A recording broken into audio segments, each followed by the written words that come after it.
and welcome to She Rides, the podcast where women cycling takes the lead. I'm Saar.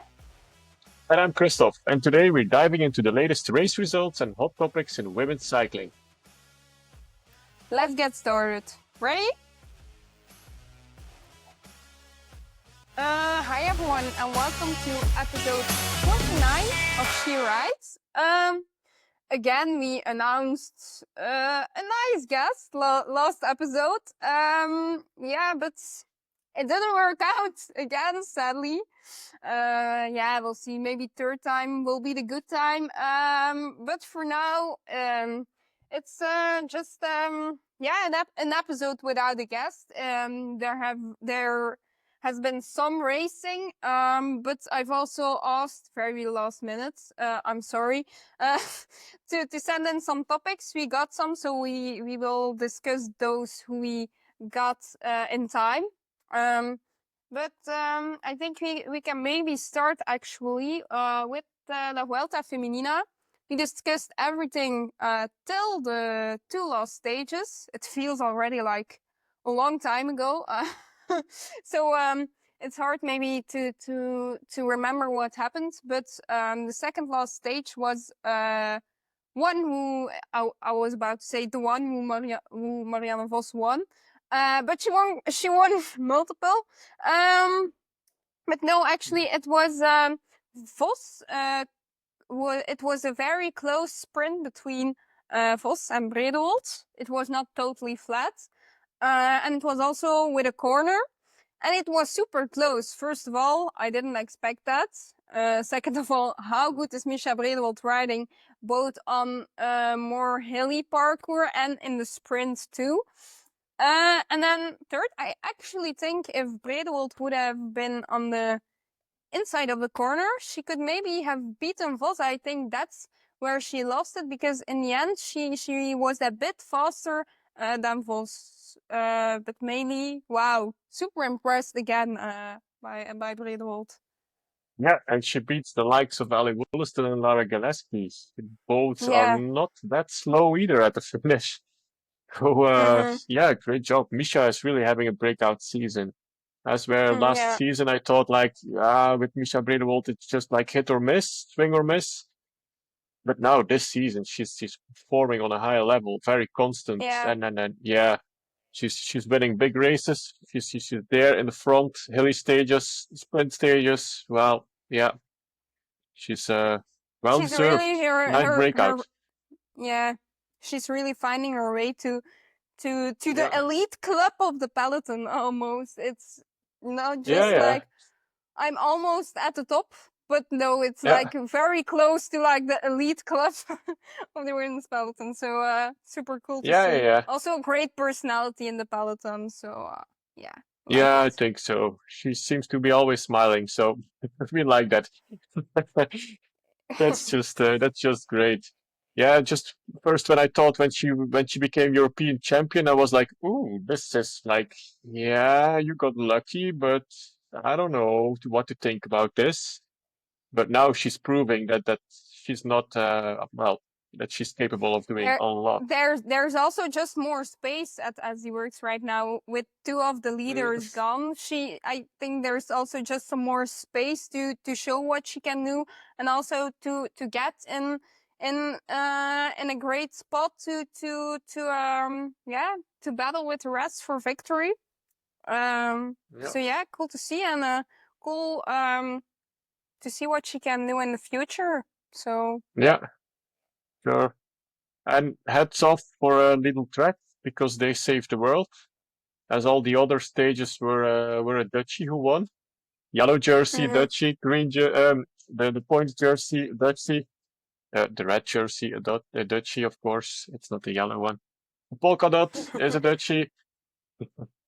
I mean, yeah, okay. Teams ranking was for the Frenchies, for FDG, but still. But it's always been that way. And if you now look, like if you for example look at the final GC top 10, there's quite some variation in nations. It's not completely Dutch anymore. So Yeah, okay. There are more Dutchies winning races than other nationalities, but you have some good Italians, some good French riders, and Mhm. yeah, it's getting better. And you also have some new non-Dutch talents, which is nice to see. So yeah, it's just something for sure. If you have Vuelta is big and Giro is big, but they are not all the best riders of the world. So if you just, I would say, if you have no names, but if there are like 5 best riders um in the world right now, and there's a Belgian in there, there's an Italian, and the rest of them are Dutchies, for example, and the Italian and the Belgian are not riding the Giro and the Vuelta, of course it's more obvious that a Dutchie will win because there are still more of them. But I think too, if you come at the Tour de France, it will be more split up between countries. Not too big of a Yeah, yeah. drama. Only the polka dot jersey, that one could have been from Belgium, but it just wasn't this time for Justine. But it's also pretty good right? Because she will have to fight for it again next year, and even better if it then Yeah. works out. So she's Mhm. already the mountain queen. Like, also today was the first stage of Itzulia, and even she wasn't in the break, but she was already taking the last point available from the peloton. So Yeah, everyone yeah, loves and it, right? It's just like something typical Justine, and it's like, yeah, just super cool. the point spread too was not in favor of Justine as Demi won the 2 mountaintop No, finishes. So yeah, yeah, yeah. that's yeah. But the harder you Yes. have to fight for it and the longer you have to wait for it, the more beautiful the victory is. So, next chance, another chance Nice next year. words. Yeah, of course. And then we Um, had we yeah. then we had the final stage to Mm-hmm. Alto di Coltobello. That Yeah. and I had the impression like where I was a little bit skeptic about the teamwork on Lagunas de Nela from FDG. I was like, why are you just using all your teammates already on the first climb? Yeah. Now at Alto de Coltobello, I was like, okay, FDG is giving a masterclass in teamwork. And although the difference was not that much on top by Demi on Marlen Reusser, it was still pretty clear that nobody else stood a chance. They were strong with Labous, Mm-hmm. and with Musique as well. So yeah, that's how it should be played. Well, maybe for us viewers it might be a little bit boring, but that's like as teamwork, as we often criticize teamwork, and then as the Yeah. media often criticizes teamwork in women's cycling. Well, this was a nice class. That Yeah. that's how you do Okay, it. I would love to see some more like action and attacks, but it wasn't possible. But I was jumping. Okay, not jumping, but I was so excited for Marlen Reusser already. The mountain stage before, she was showing some good form, some good climbing form, but again, just losing 11 seconds on Demi Vollering. Like, wow, this is crazy. I was really surprised and excited for her again after that comeback after long COVID. It's just like I answered on her Instagram post. What an inspiration! Like, this is crazy to just return in your first Grand Tour and only lose, I don't know what's it in the GC, a minute on Amy Vollering. That's like crazy. Wow, wow, wow, wow, wow. Crazy. Yeah, exactly. Yeah. What I hoped for during last episodes that Straka JV would break top 20. She just missed it as she finished 21st in the Oh, GC overall. Yeah, but oh, still, that's painful. it's yeah. But yeah, it was still 1 minute Yeah, to go on Shirin van Anrooy, so yeah, okay. would have been a tough nut to crack anyway. So, but still, the Yeah, young but Swede is mhm, hats off, really. What a strong Vuelta she rode. yeah. Like Also, just the Spanish rider, I did practice. Okay, she didn't make my my 5th position prediction. But also Latha doing really good again. Also in the next race, in the races after in Spain, like super cool. Spanish talent, really finding our way to the top in the World Tour peloton, which is also always nice to see. And also, I just like it if they are from like a smaller team, really up there between the big teams. Great to see. Yeah. And then, of course, in terms of She Rides guests, we of course had only one at the start, Julie van der Velde. But she did some great work, of course, our super domestic. But she was already working before the last climb for Ashley Moolman, of course. And then Ashley also had bad luck. And then she tried to help her as far as possible. She mentioned it also, Ashley, on her video after La Vuelta, that Julie did a great job. So yeah, good to see. Of course, Julie always does a great job. She's the pocket knife. Remember, you can use her in every situation. Yeah, so and then so I think was there besides the something weather, I else? think that was a nice Vuelta Femenina for Yeah, 2025. for sure. Yeah, maybe the riders And then, think otherwise because it was not really that good of weather. So I saw Talita de Jong her post, like she was showing off her so-called 10 lines from La Vuelta. There were none actually. yeah. Just like ridiculous. In the month of May, racing 8 days in Spain. Also, shout out to Trenka Colonel. Great race, 7th Yeah. in GC. Nienke Yeah. Vinke, 9th in GC.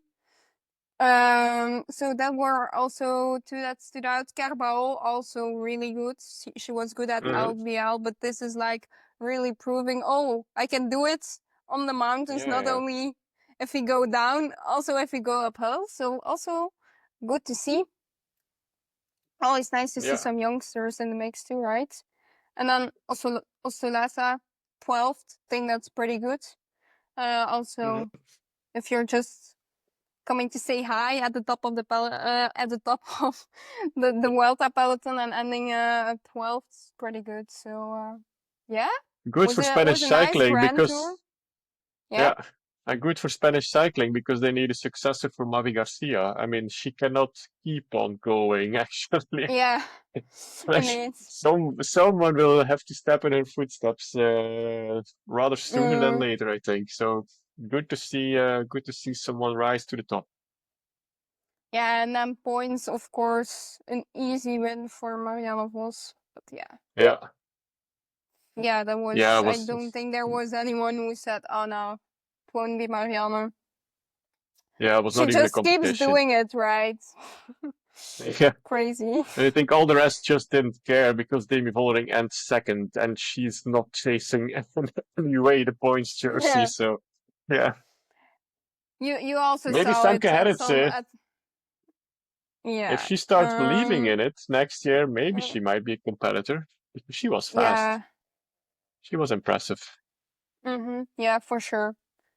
But I think Gerritsen, at least at this point, is there. Okay, she can sprint, but she's also there, like, in function of the team still, while Marianne is really the leader.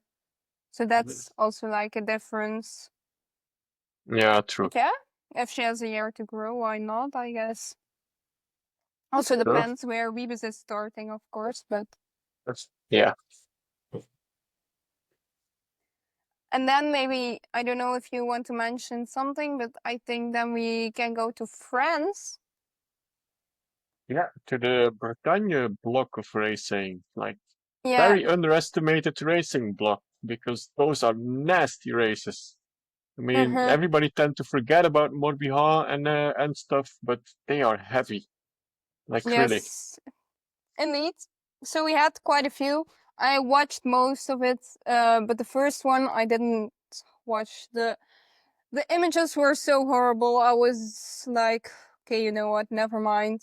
I actually don't even have to have the time to do this. I'll probably study instead. So that was a smarter move at that moment. But I did watch some others. For example, Grand Prix du Morbihan, you could ask me why am I choosing this one? Okay, do you have to ask? Margot was racing and she was actually really showing her again. Okay, yeah. We're keeping the bias vibe going. But she was doing great. As I said, she's really racing super good. Also Festival of Jacob and races like that. But again, she I think they had a gap starting from 27K, something like that, till the finish with another rider. I can't remember who it was. But yeah, and they had like 30 seconds for a pretty long time. They were working very good together. And then I cursed a bit at UAE, and I don't know, I think it was Cofidis too, and Arkea even, who are chasing. So yeah, I was like, no way, we're not gonna do this. And then it was even sad because what was even worse was that I think 5K before they catch Margot and the other rider, you had like Diederiksen and those riders dropping. So it was like, guys, you almost catch Margot for nothing because your team leader just dropped, and if they are dropping here, they won't be able to sprint on that hilly finish. So yeah, it was too good to be true, but great race for Margot again, that's for sure. Always. Yes. We Yeah, stand but behind Margot. yeah, for sure. Also, Shabab was racing. I actually didn't know that before I was watching. She got second, and she already looked super strong again. So yeah. Pretty nice race. Yeah. It's always like, I would really recommend, if you have the time and if you feel like browsing through the internet for live streams, or keep our Instagram in mind. I try, if I'm watching and I found one, I try to post it only if our guests are racing, because otherwise I'm probably not searching for it that hard. But if it is, I put it up there. But yeah, I would always recommend, like, go watch it. It are mostly like the races. Those are not like the top riders, but you have like the ones just underneath the top, and they keep racing. Like, even if there are strong groups up on the road, they keep racing, and it's just a super nice dynamic, and also quite exciting. You get to know some new names, and some names who maybe otherwise have to battle for a top 20 or have to work for their leader can now show what they are capable of. So yeah, nice. And Gasparini won in the end. So yeah. Nice, Good race, nice good UAE race. racing block in Bretagne. Because we were talking about Ostolaza, and sorry, listeners, I did not practice Ostolaza's name as a Spanish Boo. possible successor for Mavi Garcia, but we had someone rising to the top as well, the 22-year-old Spanish rider for UAE, Paula Blasi, actually. She Yeah, yeah. she won well, before the Bretagne already. She won the Gran Premio della Liberazione 1.1 race. And then she went on to win Pointe-du-Ras Ladies Classic. And today she became fourth in the first stage of Itzulia. And good news for Paula Blasi, she got promoted from the Devo team from UAE to the World Tour team 2 days ago. So well done. She's on the rocket to stardom. So keep Yeah, going. and then Nice new if names. we talk about her, need fourth in the first stage of Itzulia. So we can just maybe go to that one first, because today we are recording on Friday, so we just had the first stage of it. So it was only As long as you go back to Navarra. Yeah, of course. It was just a nice Okay. bridge between the two of them. So no, yeah. So it was the one of the three who isn't a real mountain stage. It was still not pan flat, but of course we're in Yeah, Spain. it's a flat backcountry stage. It's not even Spanish flat. It's Basque flat. It's even worse Yeah, than and Spanish flat. honestly, the most surprising to me was like the last, after you had some really hilly part where we saw the lights of Justine Jacquire, and Stina Kagemi attacking. But after that, it was like really flat. It was like, whoa, are we in Spain? This is like flat. But we saw a great sprint win again from Misha Bredewold. Was there the biggest competition here? No, it wasn't against the Vols, but she won with quite a gap on the others. I think bike length. So super nice. Then second, Millie Cousins. Also wouldn't really expect that, but great result because she really had some speed. She came from a little bit further and she really catched up. So that's good to see. And Margot Vigie on 3. Then of course we had Paula Blasi on 4. Also Sarah Van Dam is also riding top 5s recently, so that's good. Also good. Look who's back, Caroline Swinkels. Yeah. Was nice to see. So yeah, there were some things. Of course, I'm already mentioning our guest, so I can just stop now. Julie was in the breakaway for quite a long time, I think. Of course, we didn't see all the coverage because, yeah, it's still women's cycling. Together with Eva van Acht, actually. So yeah, it was a good, cool, strong break. And then, as said, we saw Queen of the Mountain, Justine Jacquire, grab the points who were left behind Julie and Eva van Acht. So I think that was a stage because no, that was not the stage. In the final, I think some like 12K from the line. I'm not too sure. We saw a pretty bad crash actually with Anna van der Breggen, also a Picnic Post-Tenal rider. But I don't know who that was. I do know that they were looking both pretty hurt. I'm sure I also don't see a Picnic Post-Tenal DNF, so they went on the bike. The both of them started again. But I didn't think Van der Breggen looked that good. No. She looked not good, I think. First I thought she wouldn't go on her bike again because it really took her like 2 minutes to get on the bike again. Yeah, and the Picnic Post-Tenal rider really fell on her head because she took off her helmet and stuff, so that also didn't look good. But I'm not seeing a DNF for a Picnic. I just hope the concussion tests are done by for the both of them and also for the rider's well-being, because we know what can happen if you don't really let a concussion rest. It was not visible if they did that, but I just hope they did because it was a pretty big impact crash. Yeah. So I hope they did that and we don't have any further updates right now. So let's just hope that those who crashed are okay. Yeah, we have to see. We have to wait. Let's just hope everything is okay, and if not, that they did the right protocol. Because, well, it's okay to be diagnosed with a concussion as long as you have the diagnosis, of course. So that's well, I'm not saying it's okay to have a concussion, but to have the diagnosis and the protocol is that's very good. So yeah, we'll see tomorrow. Just wondering, I think I'm seeing it because we actually talked about this before. I think Van der Breggen, Harvey, and Schreiber both lost an additional 20 seconds, if this is right. I think because it was clear because they went from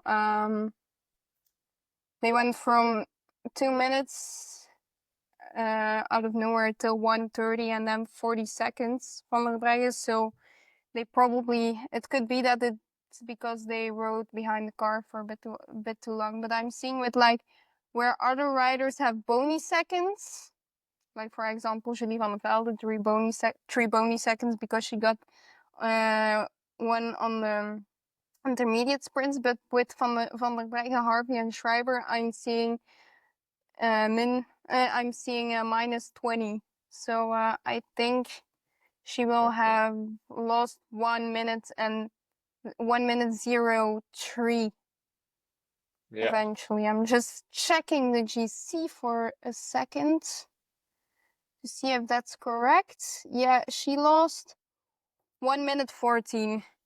Yeah. So Yeah. That's she very got clear. yeah. Well, Yeah, but it was we obvious. can I think imagine, but we were blessed with the commentary of Lucinda Brandt on Dutch Eurosport, and she was also like, "Oof, the car must have driven pretty fast here." Uh, but I yeah. actually wonder. I would say if Van der Breggen really doesn't feel good after that crash, I would just be like, you know, stay in the hotel, don't start again. You already have to start with a minute behind Vollering. You crashed. It was a pretty bad one. Just, I don't know. I wouldn't bother. Yeah, no need to take that type of risks, actually. That's Mm, that's not necessary at all. yeah. Anyways, think we can round it off here. So what actually happened is Bredewold won pretty yeah, she won. She just won and it was a great and impressive win. And then we had maybe a surprising second for Millie Cousins, and then we had of course Van der Breggen crashing pretty bad and also getting yeah, getting some extra seconds for the GC. So yeah, Yeah. more to come the next stages. Yeah, exactly. And Nice, then of nice race, course, Itzulia. yeah, you So want to go always, back to Navarra, so go. yeah, for sure. I mean, I'm not caring about the winner. First of all, Navarra is Oh, Cat Ferguson, come on. A oh yeah. great winner. We care about this. We do. Okay, We okay. love to see Cat winning this one. So let's Oh start yeah. again. We care about this winner, but Kristof is Yeah. more exciting about something else. Yeah. Let's say it like that. I was my excitement was winning here actually. I'm sorry, Kat. Oh my God. Yes, a Go. beautiful winner in the first place. Yeah. Let's just let's just start by saying that Navarra is also very tough race with very you can Yeah. just compare it with some Britannia races with some steep nasty short hills and climbs.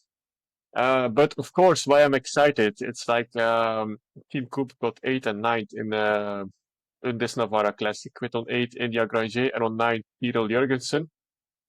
Mm-hmm. And especially, it's so nice to see Tyrell Jurgensen break a top 10 in a point pro race, actually, because she loves Navarra, but she had some bad luck some years. But now finally breaking that top 10, that's very nice because, yeah, you should all Mm-hmm. follow Tyrell Jurgensen. You should all cheer for her because she's a wonderful person and just happy that she breaks the top 10 finally in a big race. So hats off. I'm happy as a fan. Mm-hmm. Great to see. Nice top 10 and nice winner too. Yeah, for sure. Ay, ay, ay. um, but maybe, as said, we have some topics before we go over them. Since we're in Spain right now, I might also want to mention is that Lotte Kopecky is almost racing again. She will be racing in Burgos, and then Mhm. normally the sources say she will go on an altitude camp, not attitude, altitude camp, till the Belgian Championships. um, then she will do either the Giro or the Baloise Ladies Tour, and then Tour de France, of course. So yeah, from my own side, I'm Nice. like, yeah, come to Baloise Ladies Tour, your home country, but I can cheer, but on the other side, oh, please go in Italy because these crashes here in the Baloise Ladies Tour, oof, stay away from that. Yeah. So, yeah. It's a double one, the Ball Out Ladies Tour. Yes. Yeah, indeed. It's not Um, always that but we safe. had some topics. Maybe one to start with. Actually, we talked already before about FDG actually using the strong super domestic approach Mhm. to the first Grand Tour of the year. Um, for once, what do we think of this? Next to that, does this mean anything for the Tour de France? Like, do we see it? Are they gonna do the same there, or will they try something like more attractive with La Bousse and music to French riders in their home country, or will they have to be in domestic duty again? Think they will have to be on domestic duty on home soil. Yeah, if you Yeah. have the Tour de France Femme and if you have a rider like Dean Yeah. Vollering in your team,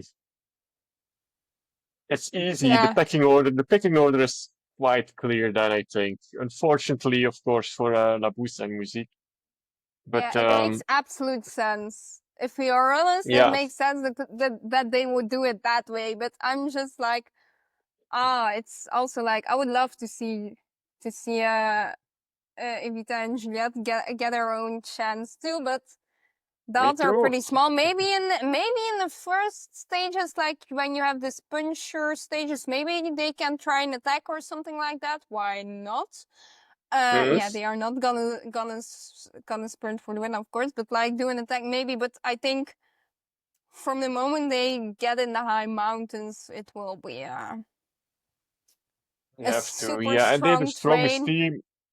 Yeah, Yeah, they're for the sure in the strongest team. mountains, they are like Yeah, you just yeah, can't begin anything against it. It's like yeah. if they want no attacks, there won't be attacks. Like you have to know Yeah, that those are strongest two team with the riders strongest who, riders. yeah, they have two riders who can top 10 in the Tour de Mm. France. So, Yeah, if they are going to be on super domestic duty, then yeah, you know, it's almost like putting two Sepkus in one team and letting them ride for Jonas Vingegaard, already the strongest climber of the pack. Yeah.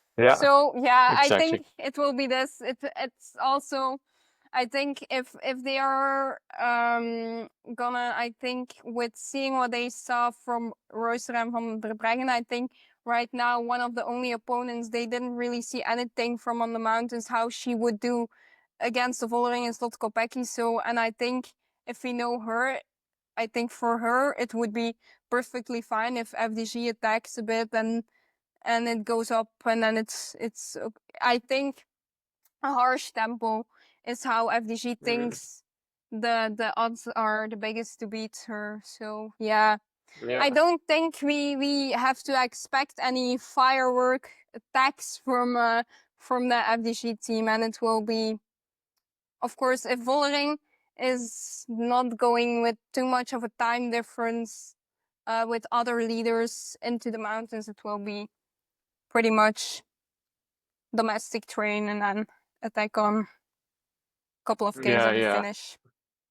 yeah, for sure, for sure. Yeah, the strongest team. They will have to fall in line. So they have the team to do team tactics. They don't. Yeah, Yeah. well, I would say they don't have a true sprinter, but yeah, you have Ali Williston, of course.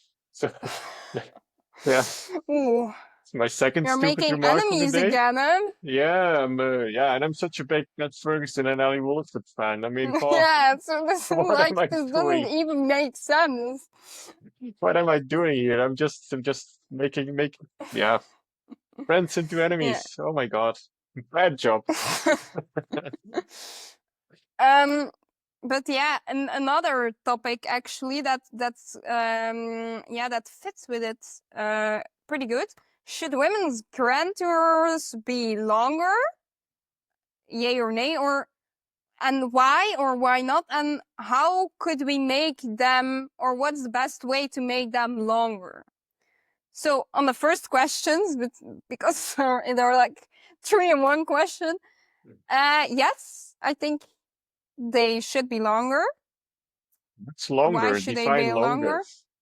Yeah, Whoa. Fine, Why longer. should they be longer? Because I think if you have longer Grand Tours, there's more space for tactics. There's more space for if you have like a bad day, if your leader have a bad day, and there are only 2 mountain stages. Okay, it's pretty hard to make up for it then. But if you have like, I'm also not saying like next year 3 weeks. No, please don't do that. But I mean, if you have like a bit of a longer Grand Tour and more different stages, every rider has more chances to go for the win. I think there can be more chances for a breakaway, so not one of the, let's say, 10 riders who can technically win a stage if they go to the Tour de France. If there doesn't happen anything crazy like Justine Jacquet a bit last year, that's also just because she's an incredible good rider. So that also sprinters, like for example, now there's maybe one where all the sprinters will be able to compete, and then a second where some will already be a bit struggling, where it's a bit tricky. So also for the sprinters, there could be an extra stage and maybe some more chances. And yeah, just for the dynamic, I think it's good. I think you also give riders who maybe aren't the best climbers day one, but if they are a bit more fatigued, if everyone is more fatigued, maybe other names who will be up there too. So I just think for dynamics and for more attractive racing tactic wise, for just to make it more enjoyable for every type of rider. Because if you're a sprinter, and I think the last sprint stage is, for example, I don't know how it is, like Wednesday or something, and you have to continue till Sunday.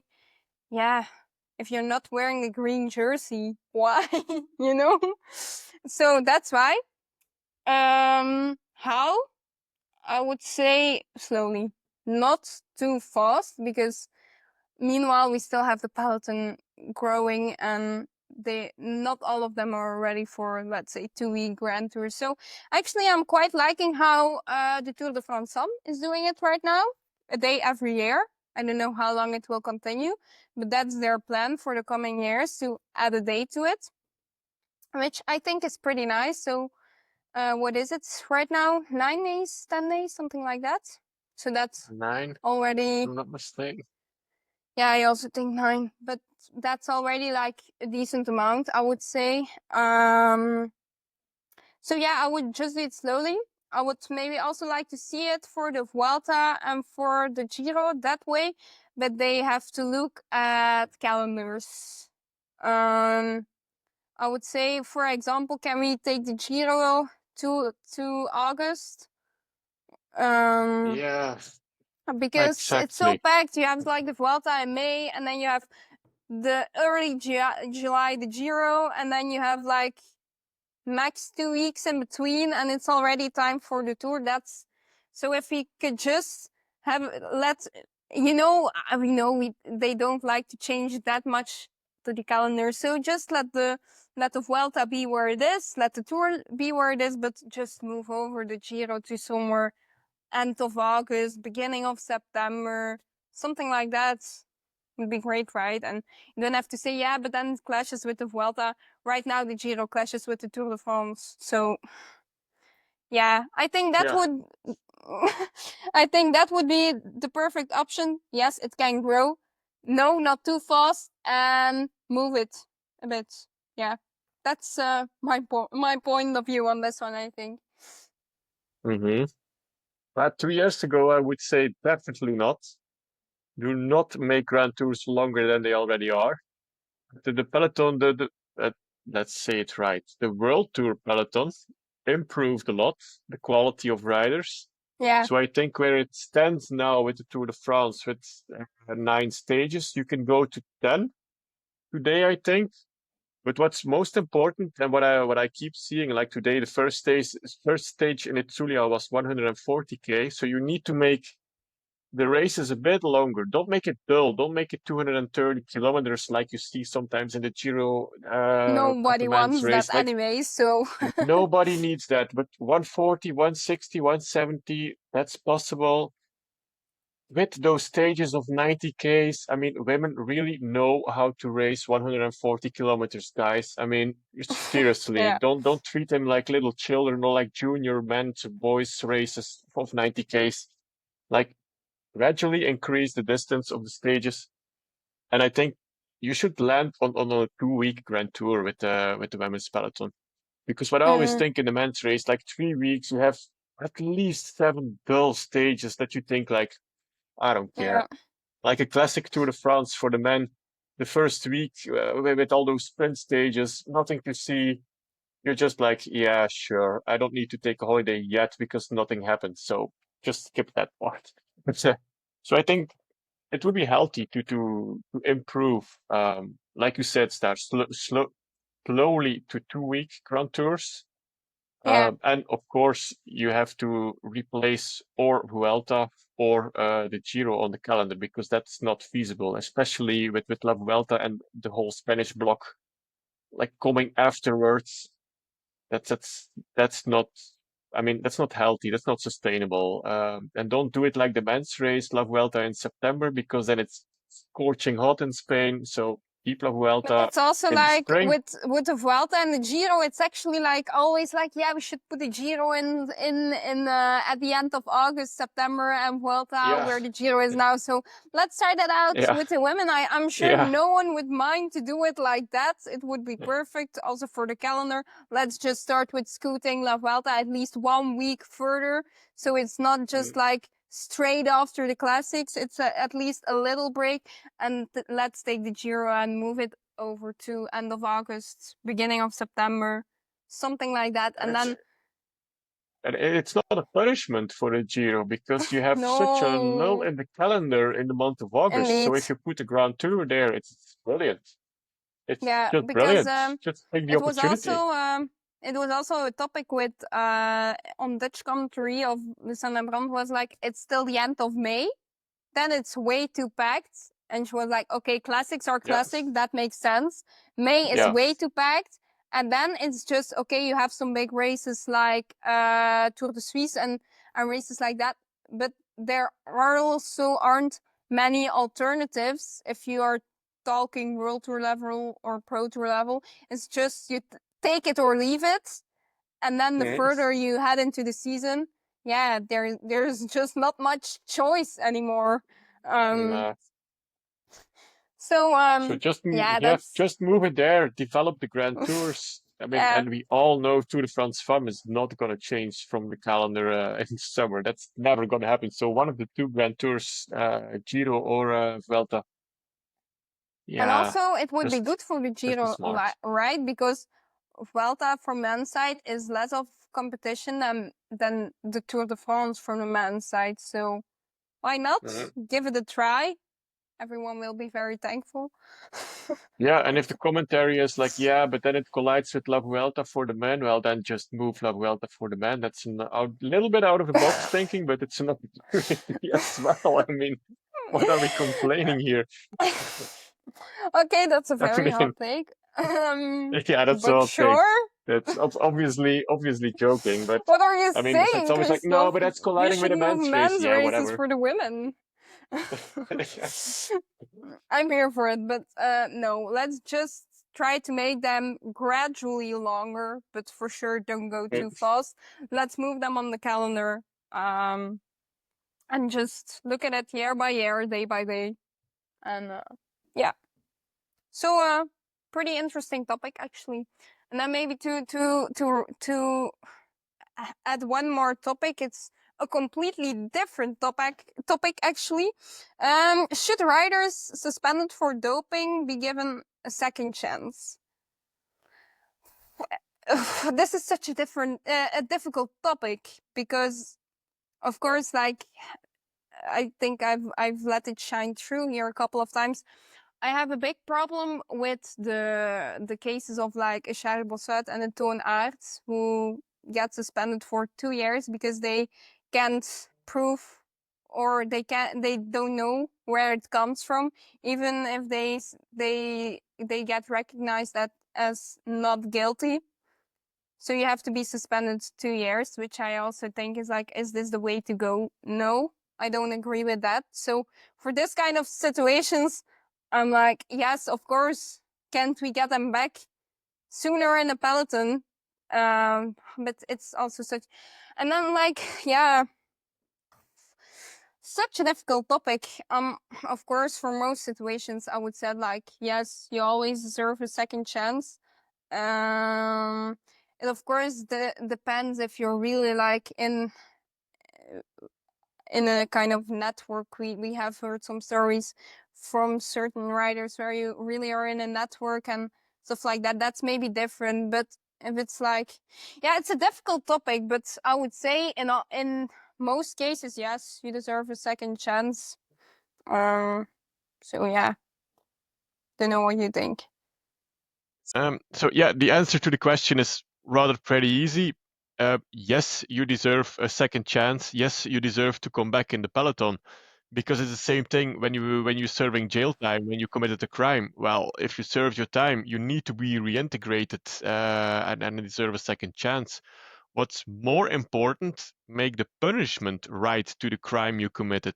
I mean, that's a whole other discussion in real life, of course, but Yeah, to cycling, when you see the situations of Toon Aerts or Shari Bossuyt, it's like, yeah, technically, okay, they were they were catched like okay, doping, but you see the results they got. It's like, yeah, okay, this is the gray zone, so maybe the punishment shouldn't have been 2 years, like directly. If yeah, you see the case of Lance Armstrong, like he set up a whole carousel, yeah, yeah, ban the guy for life. I mean, for sure, there's no place for such guys in the peloton, yeah. or 10 years. Mm-hmm. I mean, well, of course, everybody deserves a second chance eventually, but I mean, get the punishment straight. That's the most important thing. I mean, Shari spending 2 years is like, it's like shooting a cannonball on a little mosquito, or like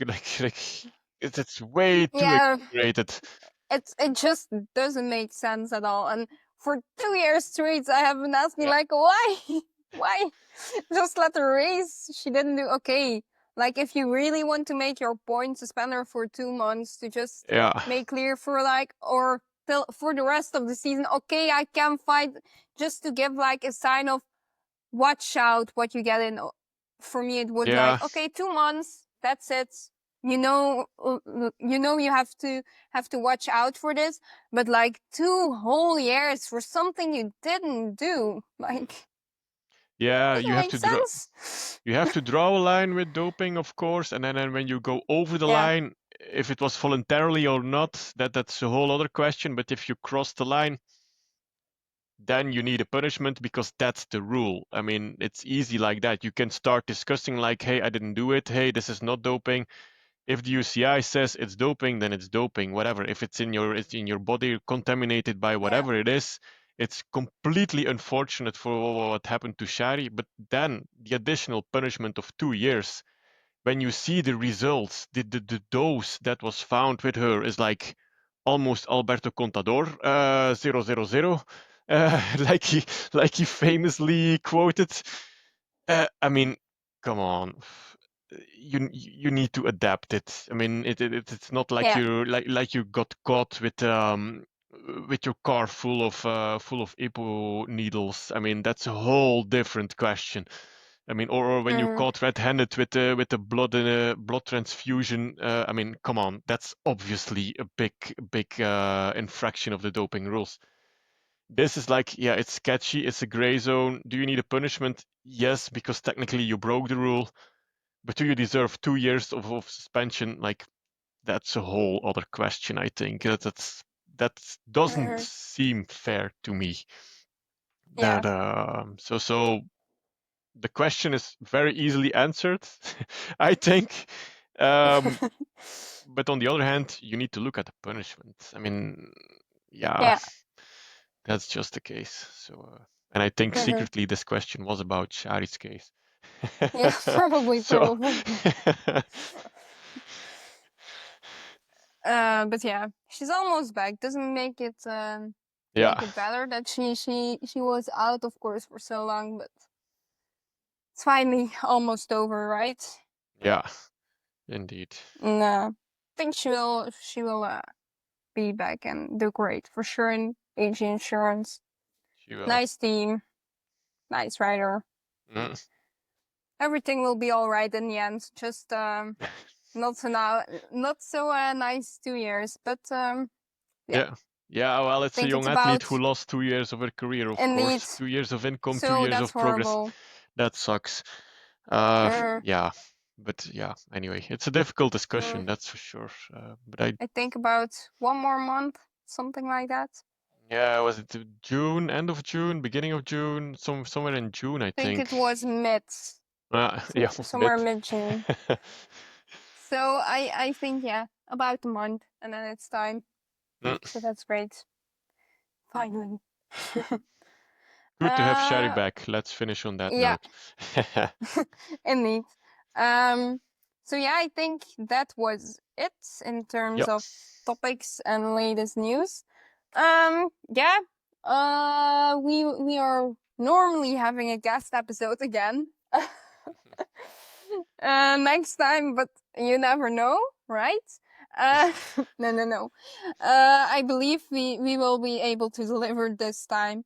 At least we always do everything on our side to make it. Sometimes you just don't have it in hand and you just have to go with the flow. But yeah, that's life. So normally super nice guest. Yeah, will be great. And I hope you enjoyed this episode with just the two of us. It was again like short one, 53 minutes in. Yeah, I'm hungry now. Yeah. But for us it's actually one of the shorter episodes, if we're honest, right? Yeah, but we'll wrap it up here. It will be it won't be too long till we're back, actually. Not as long as last time. So yeah. So no worries, we're back soon with more episodes. Yeah. So that's a wrap for episode 29 of She Rides. Thanks for joining us. I hope you enjoyed the ride. Absolutely. Women's cycling is packed with action, and we're here to bring you every twist and turn. Be sure to subscribe on Spotify, Amazon Music, Apple Podcasts, or YouTube so you don't miss upcoming episodes. And if you like today's show, a rating, like, or comment really helps us reach more listeners. Follow us on Blue Sky and Instagram for behind-the-scenes updates, our hashtag Guess the Guest Game, and more. And don't hesitate to share your questions or topics you'd like us to cover. Stay tuned for more exciting guests and join our prediction competition. Tag She Rides podcast on Blue Sky to show off your knowledge, and She Rides is powered by KRM Endurance Coaching. Thanks for listening to She Rides, a podcast where women's cycling takes lead. Keep watching the fun, and we'll catch you in the next one. Bye-bye. Bye.